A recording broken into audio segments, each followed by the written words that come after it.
All right, well, we're here on the East Coast out of Blue Point Marina in Cape Canaveral. What do we got in store today? Got some yellowfin tuna. We're gonna make about a 90-mile run, look for some little cooler water, see if we can find some packs of birds and get on these fish. Yeah, you know, fishing this year has been really good, so hopefully we can keep the streak going. Might get a mix up, a dolphin or two, and you never know what you're gonna find out there. Maybe a marlin. I mean, it's just anything can happen out this far. Yeah, you know, out here on the other side, you know, it's kind of God's country. There's no telling what you're liable to troll by. You know, we might get into a few hatchet marlin or dolphin, tuna, blackfin. Should be a good day. I'm excited. I'm ready to catch them. I say that now, but 2 or 3 in, we might be a little tired. Guaranteed.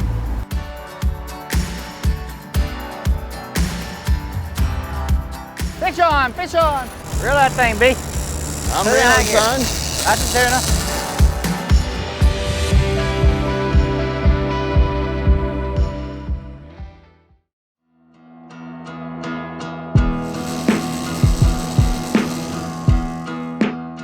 So on today's episode, we're headed out of Cape Canaveral to chase yellowfin tuna with the guys at Fishing Florida Charters, Captain Laramie Strickland, Garrett Norris, and Rusty Pike, and it's gonna be a great day.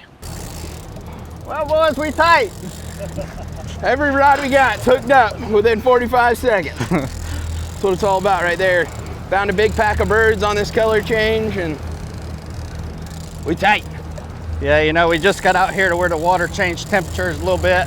This one ain't very big.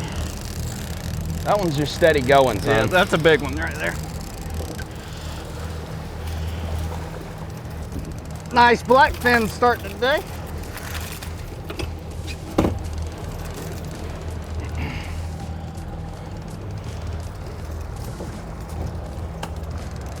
Good eating right there.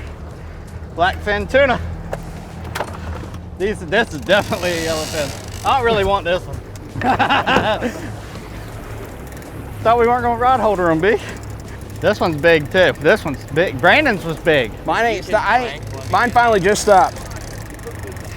When you're reeling and they ain't coming in with 20 pounds of drag, that's what you want. Mass chaos at the first stop. That's how we like it. So I really didn't know what to expect. I've caught some tunas and I've been on a tuna bite. I've never really seen that full bore, crazy, just pure chaos tuna fishing. And when we set out on our first spot, all the rods went off and it was nuts. We were having to untangle lines. The fish were going every direction. It's just like nothing you've ever done before. I mean, everyone's screaming at each other and trying to communicate to not break these fish off, because if your lines cross, puts that tension and snaps it. So you really have to be paying attention when fighting these yellowfins. So the guys over at Fishing Florida Charters, they fish on the East Coast and West Coast, but in the springtime, they're chasing the yellowfin tuna every single day. They know where they're gonna be. They know how to follow the water temperatures. They know what they're doing, and I'm not really worried about catching fish today. All right, so basically what we did, we run out of Port Canaveral and we come on the other side over here. And these tuna, they like temperature changes and stuff. So we come out here and we've been in like 80, 79 degree water temp all morning. And we finally got right here and it got down to 78. And first pack of birds we come to, there was tuna blowing up on top, and made one pass to them. I think I'm over you, Garrett. Every rod we had went down. We got 4 big yellowfin on right now. This is a big one right here. That's what mine just took off right at the boat. All right, where's our clients to reel these in? Yeah.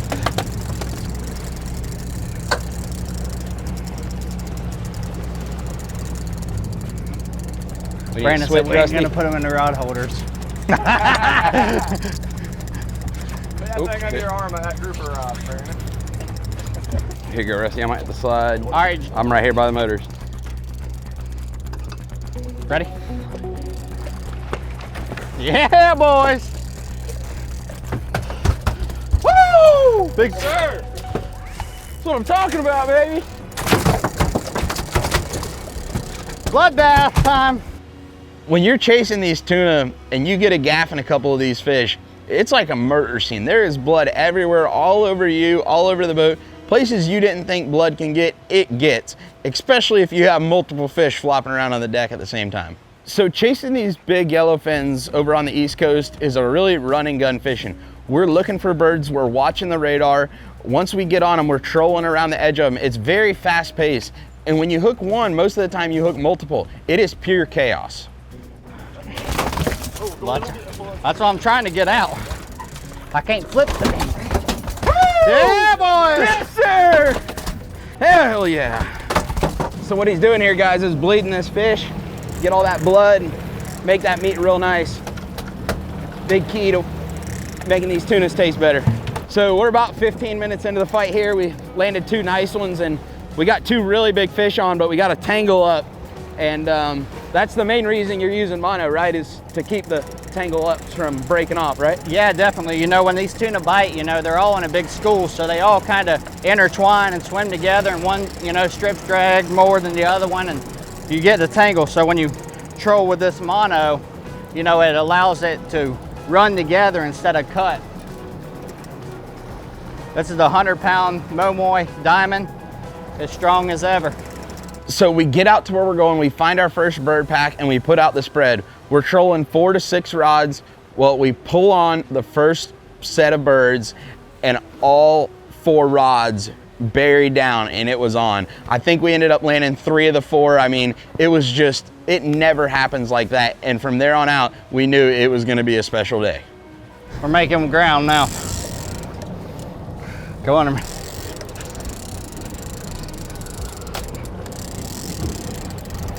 It could be just getting tighter too, Larry. It's wrapped so many times. No, we're going the right way. It's got 20 more wraps on it. Garrett, come here. Well, I needed to take a break. We've been at him at about 20 minutes and I already caught one doing the old switcherooski on him. Trying to get this tangle out at the moment. They wrapped us up really bad, but they feel like pretty big fish. That's definitely got to be the right way, huh? Yeah, it's definitely getting smaller. I'll be ready when it is so I can put this thing in the rod holder. Diamond Momoy mono is really, really strong. I mean, we had it wrapped up 20, 30 times and it didn't cut. So that's just a good thing to have strong line, leader, all the right components to catch these big fish. The sucker's going back to Canaveral again. There we go. Got oh my gosh, I got the long one. Well done. Nice job, boys. Dude, are you kidding me? Dumping. Mine's like, okay, here, now we can pull. Mine's scoping down deep. That's what you want.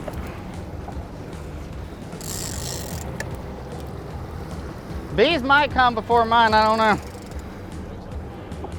Mine's high in the water column, but his is down deep but close. I'm back up high now. See mine on top? There's bees right there closer than mine.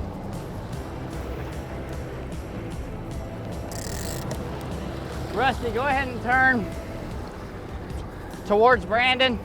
I'm right here, G. Hey, watch him around them props, B. If he goes to make a run, dip low as you can. Take it out and dip low. Like right now when he starts to make that turn. Yeah, boys. Woo! That's a good one. Yeah, good boys. Woo! That's what we came for right there.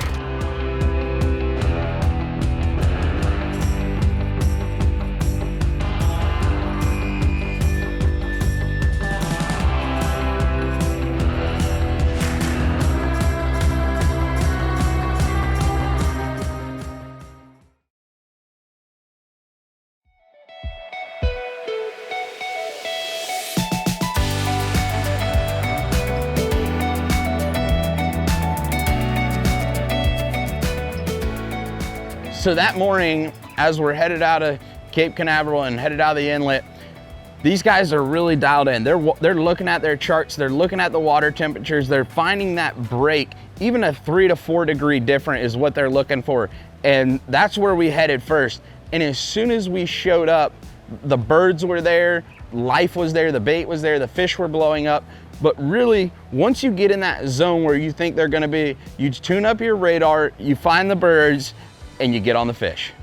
These bigger fish will drop down deep, do death circles. This is a really nice fish right here. I don't know who's more tired, him or me.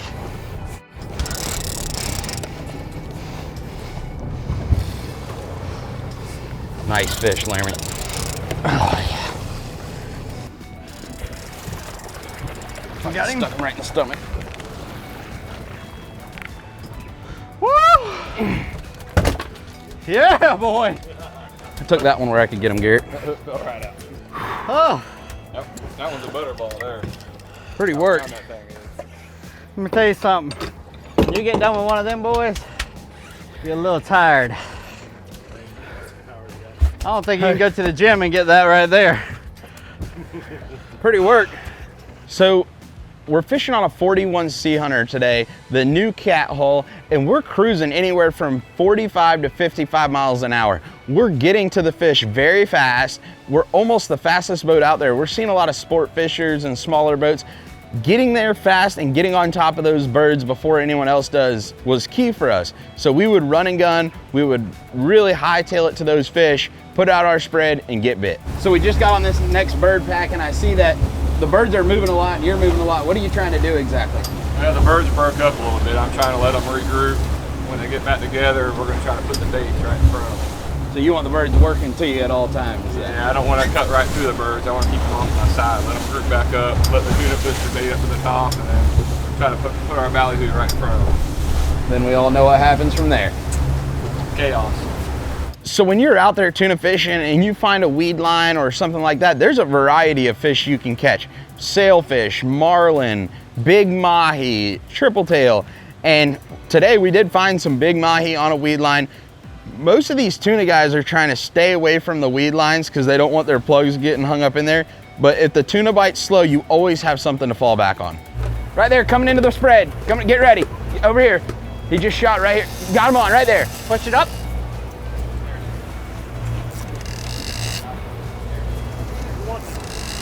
Go ahead, Rusty. I'll watch that thing skip all the way off that thing and smoke it. B, reel in your plug there. Fish on. There he is, push it up. Yeah, nice dolphin. Garrett, I got this rod right by the motors right here. Real fast, B, real fast. I'm trying. Faster, faster, boy. Real faster. There's like 5 or 6. Got him on. Got him, oh no, reel. Reel. Drop it back. Coming at you. Drop it back, Rusty. All right, jig it, you got him. Jig it, pop it. G, let it back and reel it fast as you can. He's right behind it. He got it. So trolling, and especially trolling at a fast speed, you gotta have the right gear. On today's episode, we're using 80 wides with diamond 60 and 80 pound mono. What that mono is gonna do is allow you to not cross lines and break. If that braid, it's so small, if it crosses and touch, it breaks a lot easier than that monofilament line. So you really have to have big gear, good tackle, and you have to be set up right to catch these fish. Let's get the gaff right there, B. For this guy, I'm gonna bail him. You're gonna bail him. Yeah.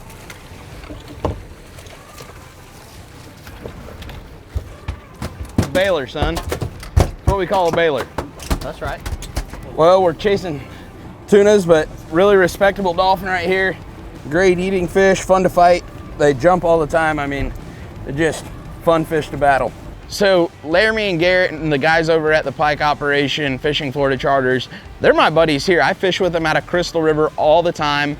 And we travel all the way to the East Coast just so we can go out there and chase those yellowfin tuna, because there's nowhere even close to here that we can do that. We didn't see very many boats all day. It was just a perfect day to go catch these tuna, and we travel over there a lot to do this.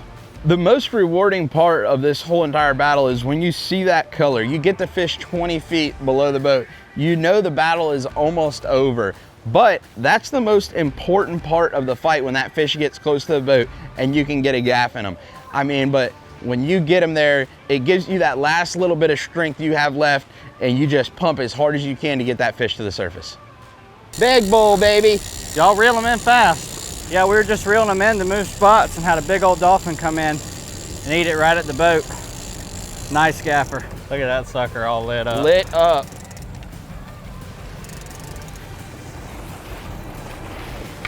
Yes, sir. Yes, sir. It's a good one there, buddy. Boy. He choked it. Dude, I watched that thing just scream up there, and you know, holy Dude, my rod was all wrapped up because this line was twisted and it was tight the whole time, and I'm sitting there trying to untwist it.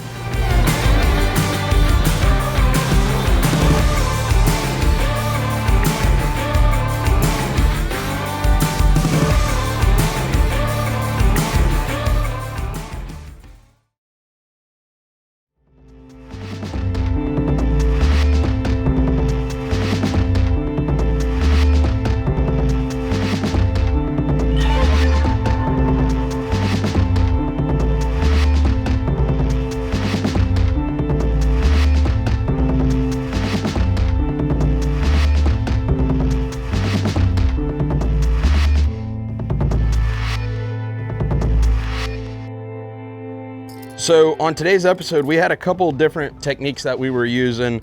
We had the lures, and then we had the feathers and ballyhoos and stuff like that. What is your favorite techniques for catching these yellowfins? Oh, you know, man, there's definitely two keen techniques. You have the Mad Maxes, which we troll short, you know, when it gets to deeper tuna. Usually it gets bites.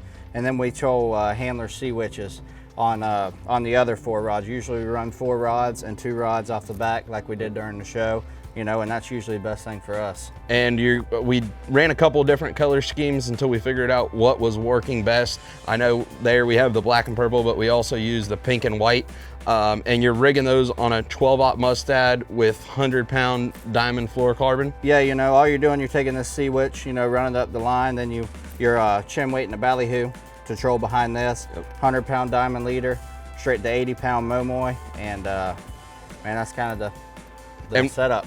We're using big gear. This is an 80 wide. Everything y'all have is monofilament, and the main reason for that is so we don't have break-offs when those fish cross, correct? Yes, you know, and if you got braid, if you're trolling braid, usually when braid touches, it breaks off immediately. You know, you can see in the show, me and you, I think we did a nice little dance on the back deck.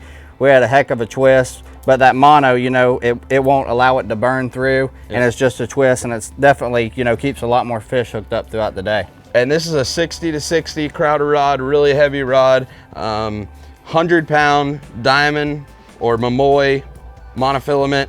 We packed it full so we can put those baits way out, and when those tunas take them, they dump them almost all the way to the bottom. Yeah, man, you know, when they go to dumping, they definitely take a bunch of line. They're strong fish. That's why the big reels are definitely key.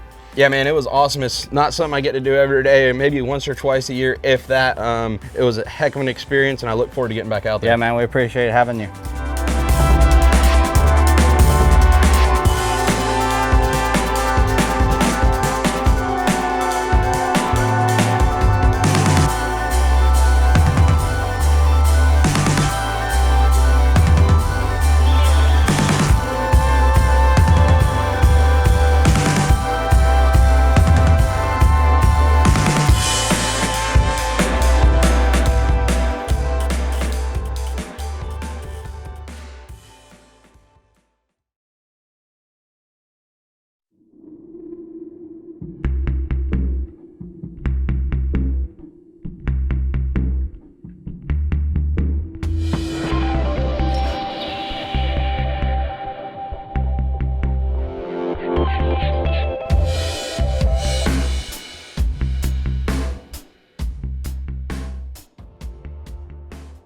So on a normal tuna trip that I've done before, I've been out there and I've done it, and I've caught some smaller 20 to 40-pound tunas, and I kind of knew what to expect. But when we hooked into those 60 to 80-pound fish, I mean, it was totally different than what I thought. I mean, it was pure power behind them, and you really had to grind to get that fish in. I mean, you'd be burning 15, 20 minutes in, and you just got to keep going and keep tension on that line. It's something you'll never experience anywhere else.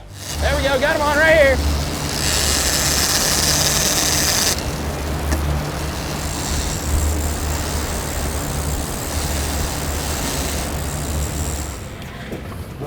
Nice black fins there. Well, boys, Boat flipping B. I'm about worn out from reeling fish in all day. Woo! What do y'all say we take it on to the hill and have us some sushi for dinner? I think we got a little bit to eat, don't we? I'd say so. It's a nice blackfin over here for Absolutely. Cape Canaveral. Big fatties. Nice mixed bag. Some nice yellowfins, dolphin, blackfins, skipjacks. It was a fun day. Yes, sir, it sure was. The guys over at Fishing Florida Charters are top notch. I mean, they know what they're doing. I cannot thank these guys enough. I look forward to getting on their boat every single year to go film or just to go fishing. If y'all are looking for a good experience, check these guys out. Well, boys, thanks for having me out. I mean, it's a trip of a lifetime for sure. It was a blast. So it's not every day that we keep fish. I'm a big catch and release guy. I'm not too worried about always killing fish to eat. But on today's episode, running that far to catch those yellowfin tuna, I mean, it is such a good eating fish that we had to bring a couple home. When you're making these long range trips, we're running 80 to 120 miles. We're gonna make it an all day excursion. I mean, we're going out there for one reason, and that is to catch fish. We fished from daylight to after dark when we got back. That long range, burning that gas, we stayed out there and stayed on the fish for as long as we could, because you're not gonna get an opportunity like we got today, really maybe once or twice a year, to see what we saw and get the numbers of fish that we were able to catch.